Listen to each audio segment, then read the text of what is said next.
All right, thank you for staying with Daybreak. Let's start that conversation and see what's going on. It's taking a pulse of what's going on around the nation. There's a lot that's happening. Anthony Samba Buluma is here. He's the CEO of Kenya Young Parliamentarians Associations. Thank you so much for making time. Erickson Odhiambo, Secretary General, Third Way Alliance, is also here with us. Asante sana for making time. Buluma, I'll start with you on this. It's the front page of the Daily Nation. MCAs now want their pay tripled.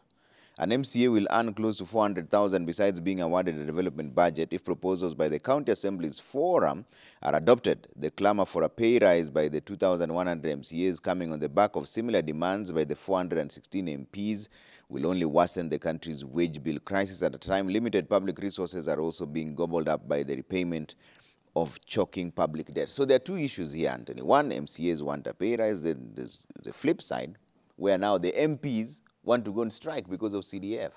Are they justified, in your view?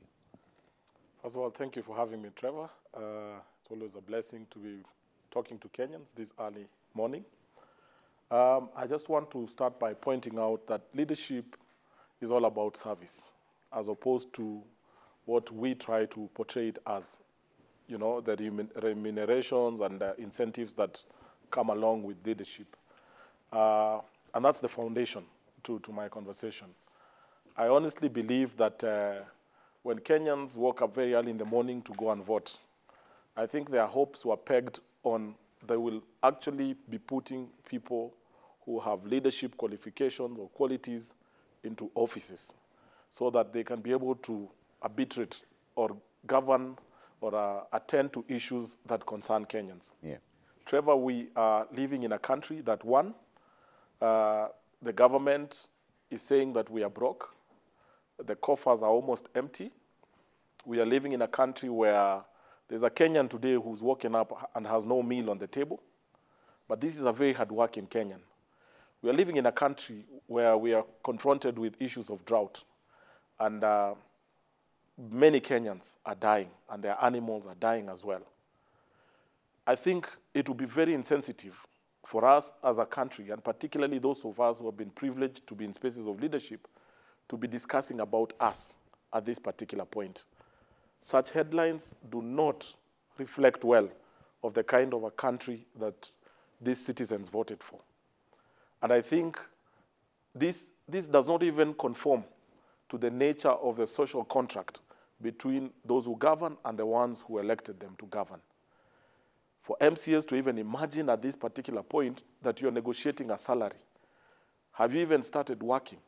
Have you even passed any piece of legislation, let alone even the first budget of a county assembly? So as for us to start even discussing, you've done so well that we feel like we should reward you more.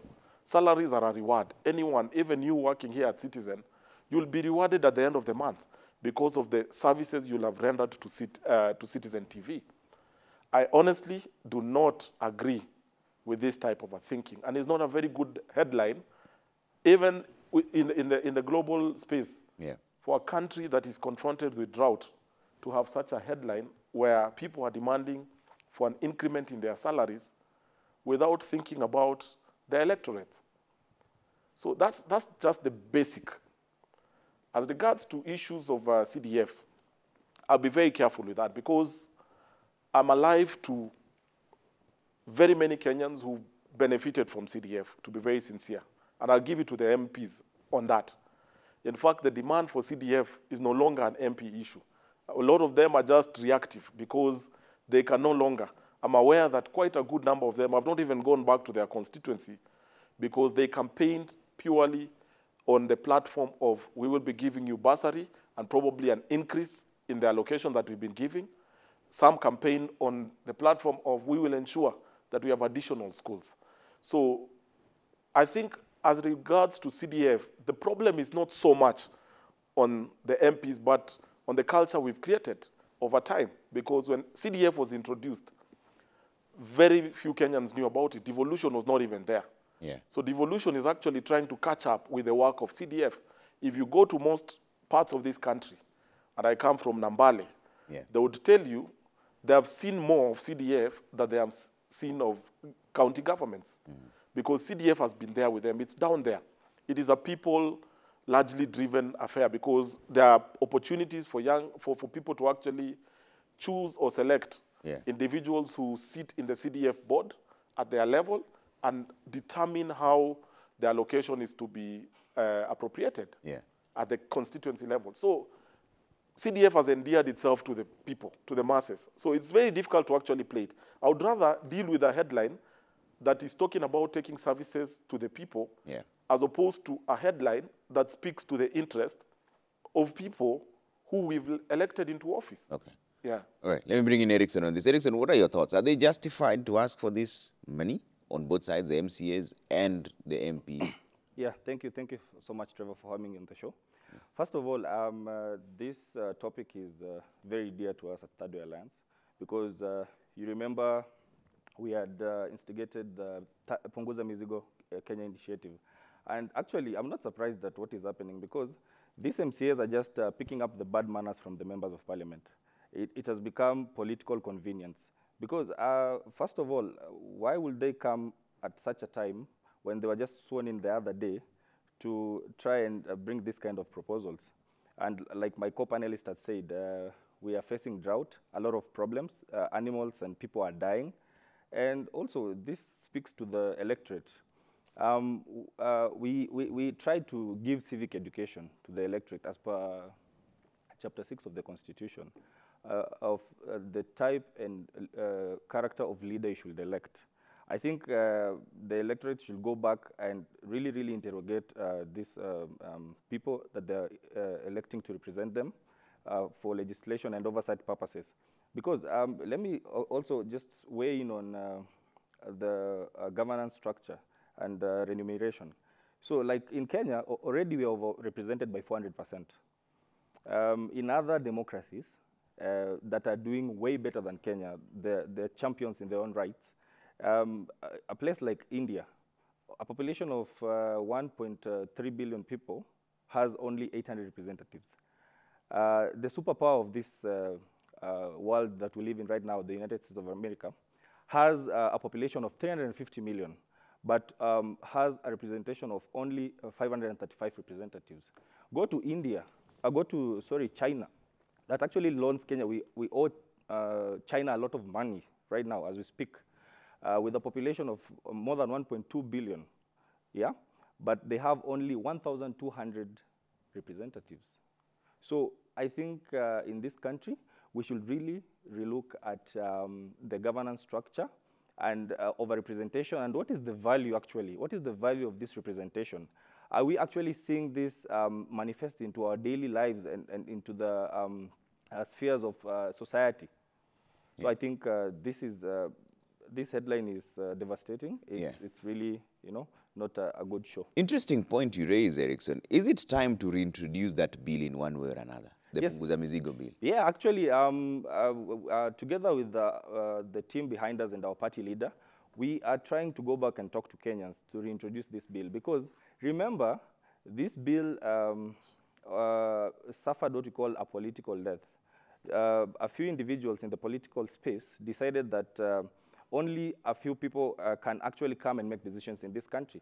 Because we invoked Article 257 of the Constitution, where we say that it's popular initiative, where we went to Kenyans, to the marketplaces, we went to Kenyans all around the country, and we asked them, actually, between service delivery and overrepresentation by 416 individuals, gobbling up 36.8 billion every year, what would you want? They said, that money can be redirected even into a revolving fund of alleviating things like the drought we have right now. So 1.4 million Kenyans gave us signatures. We took it to the IEBC. 1.2 million signatures were verified. Then the bill went to the county assemblies. Same county assemblies took party positions instead of actually representing the people who actually took them to the county assemblies. And the bill was actually suffered a political death on technicalities. So in a county assembly, I remember one of the county assemblies we visited during the Punguza Mizigo in the quest to get 24 majority so that we could proceed with the bill. One MCA would wake up then say that I have Punguza Mizigo bill here, and then would ask the core MCA to wake up and second the bill. Then the MCA would wake up and say, I don't second that bill. And then it was, so they never actually debated the merits and the demerits of the bill. And let me also say this. We saw at the backdrop of the Punguza Mizigo bill that actually the MCAs were given sweeteners like car grants. And some of them actually gave us calls and told us that we were called on the table to negotiate, and you know what I mean by negotiating, yeah? So I think we will reintroduce the bill so that Kenyans will actually see value in this representation, and we will actually bring these representatives to account. Yeah. Buluma, what are your thoughts on what Erickson is saying? It's an interesting perspective. Are we simply overrepresented? Even in the categories itself, we forget about the sheer numbers, the categories themselves, right from president, deputy president, governor, senator, member of parliament, MCA. Are we simply overrepresented? Not exactly, because I think we got here fully aware of where we were going. I mean, we are coming from days when there were agitations around, we don't feel part of this country, we feel left out. Situations where places like Turkana would actually don't even associate themselves with Kenya. You'd go to Turkana and they tell you, when you go to Kenya, pass our regards. So we are coming from a background where people felt disengaged, they felt disenfranchised. So in terms of the representation, I think it's a fair place to be. The only thing probably that we need to revise is, are we paying too much for a country that has too little? Because representation is a very critical factor when you're talking about democracy, because everyone's voice must be at the table. And for that to happen, you must be able to, create structures that allow people to participate in issues of governance. So what I'm trying to drive at, Trevor, is that I think what we should be looking at is such issues such as MCAs now demanding an increment in their salaries, because that will be a burden on the Mwananchi. And as long as that becomes a burden, then the issue of a representation comes up. Because now the question would be, if we are paying you, say, 400,000, what does it mean to me as a taxpayer? Am I able to carry that burden? Because I've already given you something that is already straining me, but you're demanding for more that will actually now put me on the ground.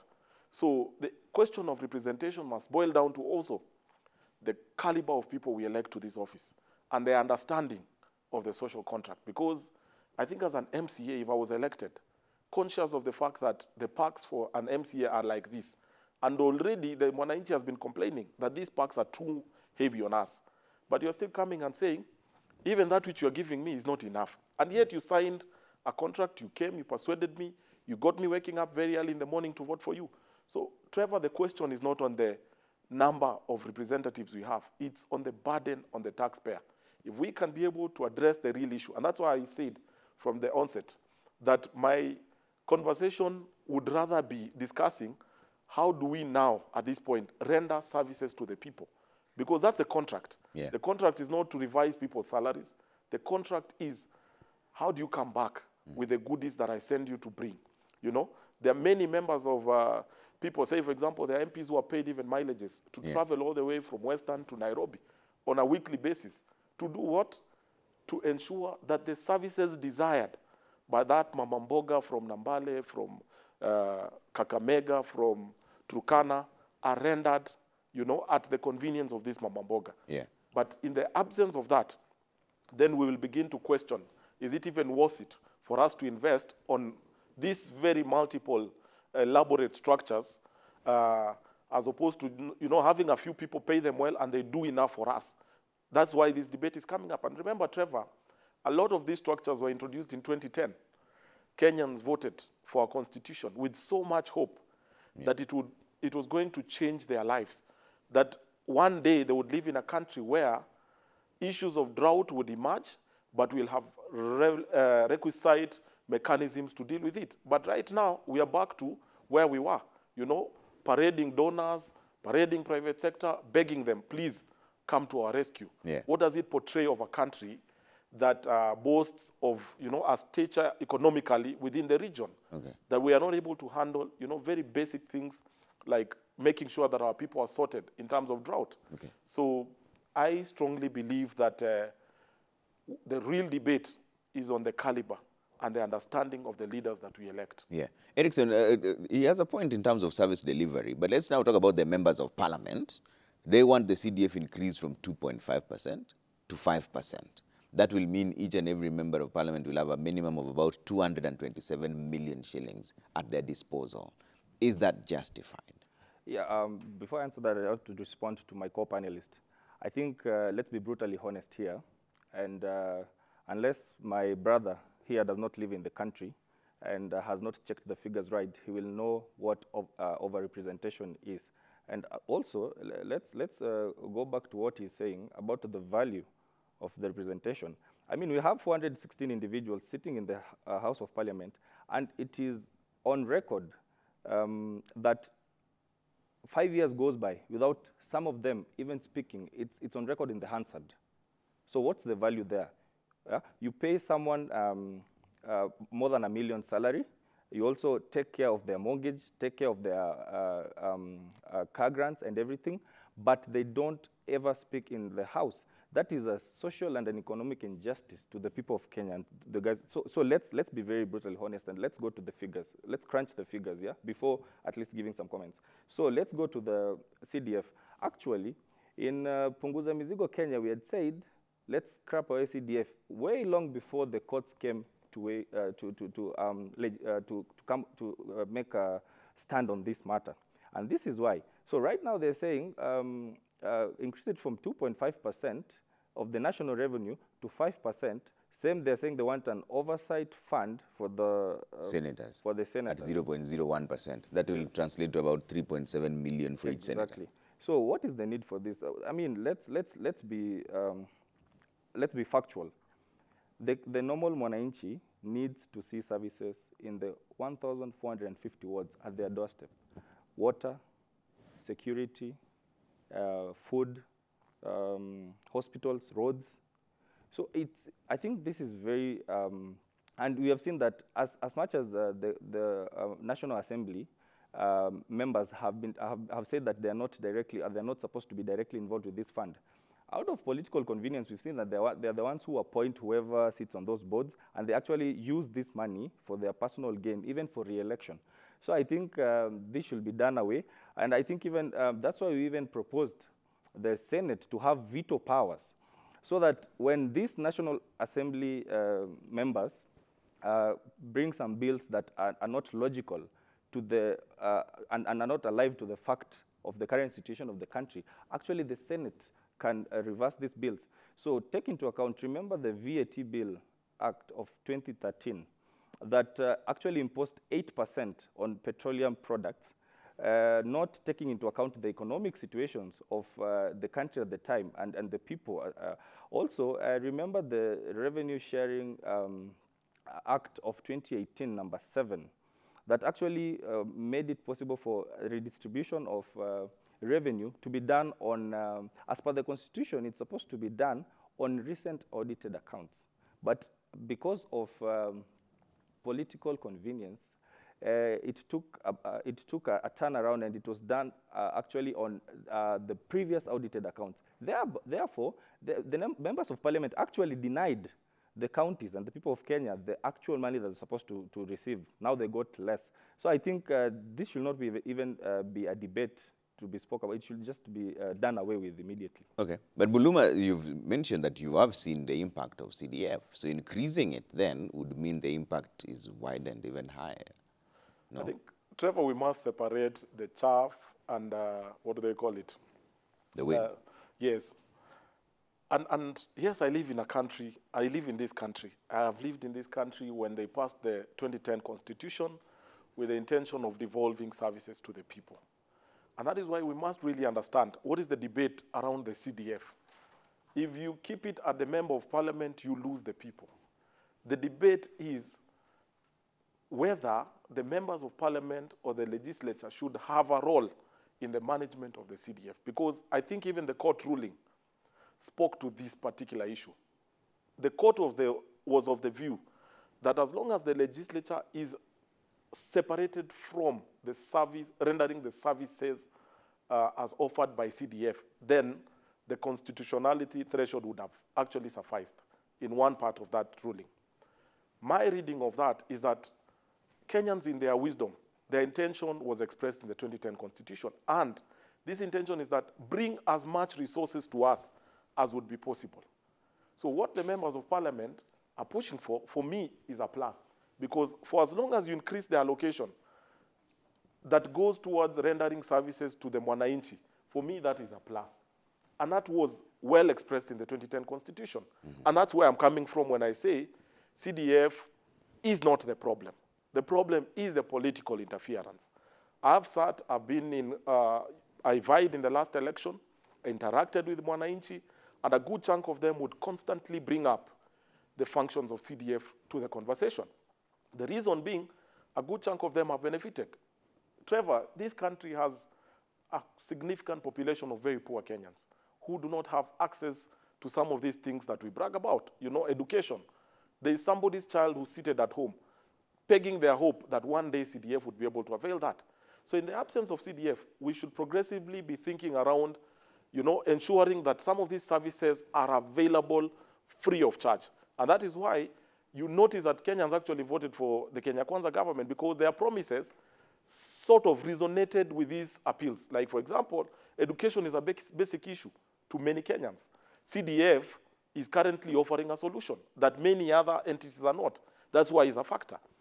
Issues of school, like I've emphasized, you know, even just building an extra classroom for many, many families is a big deal, because that's the assurance that their kid will be able to attend school.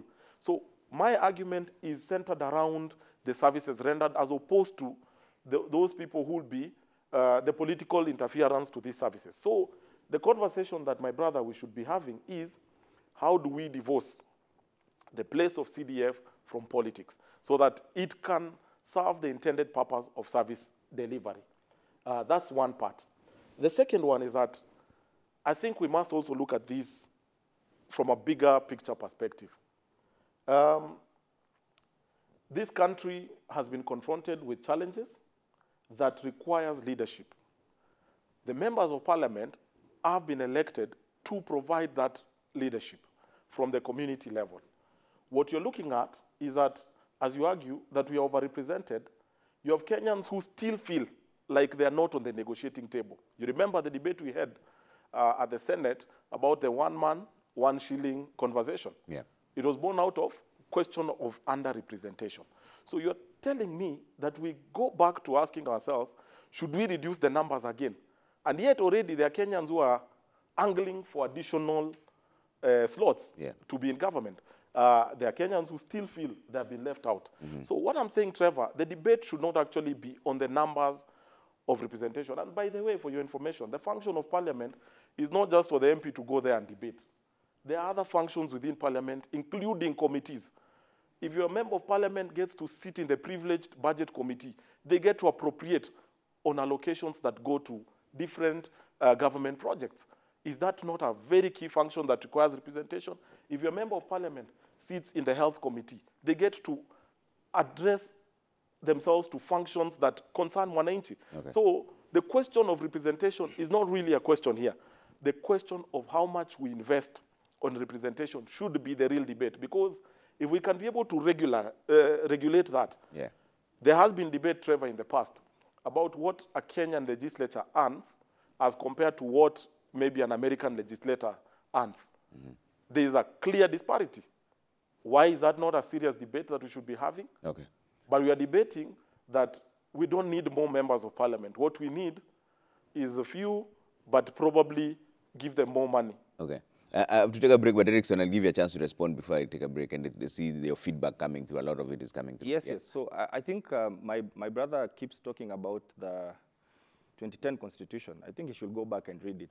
I think I'm not a constitutional lawyer, but I think I read it a lot because it's a civic duty.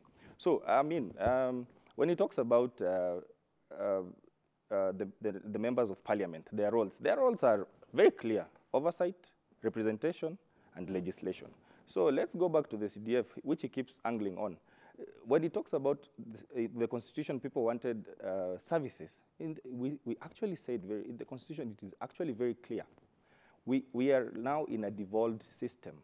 So we had actually proposed, instead of the 15% that is going to the counties, we actually bring it to 50%. And actually the Constitution is not very, very descriptive on the revenue sharing percentage. It says at least. So there's nothing stopping the national government from now disbursing the 35-50% to the devolved government so that they can function. This is not CDF, okay? Also, what he's speaking about, I think also my friend, also they need to know the role of my friend in this parliament. He's in parliament. I mean, he works with these guys, so he will come to their defense. But you talk to the normal Mwananchi, and look at what we had said, and we said if we reduce the number of parliamentarians, their cost to the wage bill, we would save in a record 5 years 37.8 trillion. In a year, we would save 31.8 billion. This 31.6 billion. This money could go and do other things and alleviate hunger, death, put medicines in hospital. So I think as it becomes convenient, he also needs to be alive of the fact that this constitution also is very descriptive, and it gives all mechanisms of how to handle this and also how to bring this people into account. And even CDF in the constitution, if he goes back and reads on it, it's not supposed to be in any way tied up to the members of parliament. So, I mean... So say you reduce some of the members of parliament the way you are suggesting. Your member of parliament is reduced and removed so that it's merged with a different member, maybe a neighboring member of parliament. That then increases the number of people that is representing. That then minimizes the amount that he can disburse on CDF. Yes. What was your remedy? What was your thinking in terms of remedial impact of reducing the number of people representing a particular electorate number of electorate? We said as what is national as per Article 6 of the Constitution that says all essential services should be felt and devolved to all counties of this country. So we said, let's start measuring development at the county level. The smallest unit of representation is the ward, not the area. Constituency. Yes, not the constituency. It is the ward. So, and also, like we said, in other democracies, if you look at them, you know why they don't even sometimes care about who is the president. Why? Because the system works. In the units of representation, if it's wards or cities or assemblies, whatever it is, they know that they will have health care. Whoever the president is, they will have water, they will have quality education. But in Kenya, and that's why the 2010 constitution, again, as he says, was passed, and the framers of the constitution went around the country, the people said, I mean, we don't want to feel like we're not part of this country. We need to see all these services at our doorstep. So it should not be measured by the area, the constituency, but at the ward level. Okay. That's our description. Buluma, I'll come to you for reaction on that issue for a bit, but let's bring in some of your feedback. A lot of it is coming through. Let's see if we can read some of them real quick before I take a quick commercial break and then come back. There's quite a number of topics to talk about, but CDF is picking a lot of time. Bobo Tieno Wino says, from MPs to MCAs demanding for more parks at a time we are suffering because of climate change in the name of drought, and citizens who voted for them are dying of hunger in 29 counties. I guess we voted sick legislators. Okay. Peter says CDF has necessitated development like building of schools, bursaries in various constituencies. Scrapping it will affect development. Okay. Kipngeno Headboy says the quality of leadership is directly proportional to the choices we make on the ballot. Voters have the habit of complaining about bad leadership, yet during elections they reject those with good manifestos and vote in those with the deep pockets. Okay. Engineer Lazaro says MPs without CDF will eventually kill their impact on the ground. CDF has done a lot in terms of development and paying fees for needy children. Otherwise, Kenya is a man-eat-man nation. Adjusting salary for MPs is a no by now. Godi Baraza says the CDF money is a kitty with good intentions directly aimed at developing constituencies through infrastructural advancements and an access to education for the needy but bright students. Those misappropriating the funds should be charged. Okay. Aleki says, in my opinion, we should have a law that protects us, the taxpayers, from exploitation by MCAs and MPs. The law must state before MCAs and MPs raise their salaries, public participation must take place. We audit them. Even a referendum, we have weak laws. Okay. Babu Michael says MPs just want at least a fund to control so that they can do to some percentage dirty deals. Anything a politician fights for so hard, 70% will benefit them personally. Though CDF helps in many ways, there's some hidden agenda by the MPs. Okay. Reverend Harrison says NGCDF has done a lot and should be implemented. So many parents and developments are dependent on this. And for MCAs, no to increment, but be given a ward development fund to manage. Okay. Bob Otieno again says Punguza Mizigo was a good initiative. In fact, even BBI borrowed massively some points from the bill. But I'm afraid even if they bring it back, it will fail just like it did because it will interfere with the calendar of the government of the day. Okay.